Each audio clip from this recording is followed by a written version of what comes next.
bermuatan positif ya kan.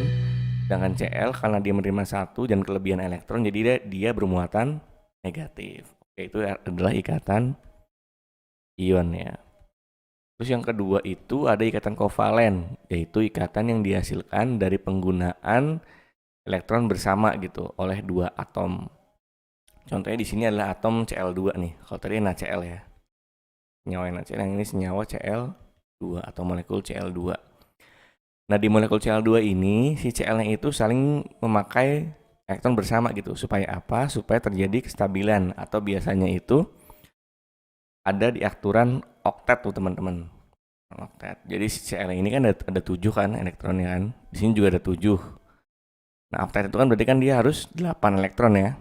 Jadi masing-masing Cl ini dia memakai elektron bersama nih supaya nanti jadi 8 elektron dua-duanya gitu. Nah, itu namanya ikatan kovalen. Ikatan kovalen. Nah, untuk di senyawa organik itu yang digunakan itu adalah ikatan kovalen teman-teman, yang paling sering digunakan. Dan kita emang membahasnya di situ terus gitu. Karena kan ini kan ikatannya biasanya antara hidrokarbon ya. Jadi ikatan itu otomatis ikatan kovalen teman-teman. Nah, jadi ikatan kovalen ada dua juga nih. Ada ikatan kovalen yang polar ya kan. Yaitu ikatan kovalen antara atom-atom dengan keelektronegatifan berbeda gitu. Keelektronegatifan itu nanti dilihat dari ini ya teman-teman, sebaran elektronnya. Contohnya HCl, H2O dan amonia atau NH3. HCl itu kan dia kan ada di golongan 1 ya. Sedangkan Cl itu ada di golongan 7 ya kan. Otomatis dia beda tuh keelektronegatifannya gitu. Elektronegatifan itu sekedar mengingatkan ya. Jadi cara elektron untuk menarik elektron terluarnya gitu. Itu namanya keelektronegatifan teman-teman.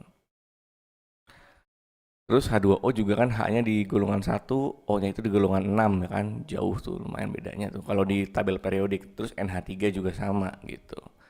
Nah, untuk kovalen yang non polar jadi kebalikannya dia dibandingkan kovalen yang polar. Jadi yaitu kovalen non polar adalah ikatan kovalen antara atom-atom dengan keelektronegatifan yang hampir sama atau yang sama gitu. Contoh di sini adalah H2 ya kan sama CH4 tuh. H sama H itu kan dia nggak ada bedanya tuh teman-teman. Jadi dia sebaran elektron itu merata gitu dibandingkan yang HCl, H2O atau NH3 nih. Contohnya di bawah ini nih. Ini adalah contoh molekul dari HF nih. Kelihatan tuh kalau elektronnya itu lebih cenderung ke arah F ya kan dibanding yang di H. Ini kan H ya teman-teman ya. Nah, sedangkan yang ini adalah yang F. Nah, elektronnya itu lebih cenderung ketarik ke F tuh. Jadi di sini ke elektron negatifannya itu berbeda jauh teman-teman dibanding sama H2 ini. H2 itu antara H dengan H itu dia sama tuh sebaran elektronnya. Nah, berarti kalau ini HF adalah polar ya.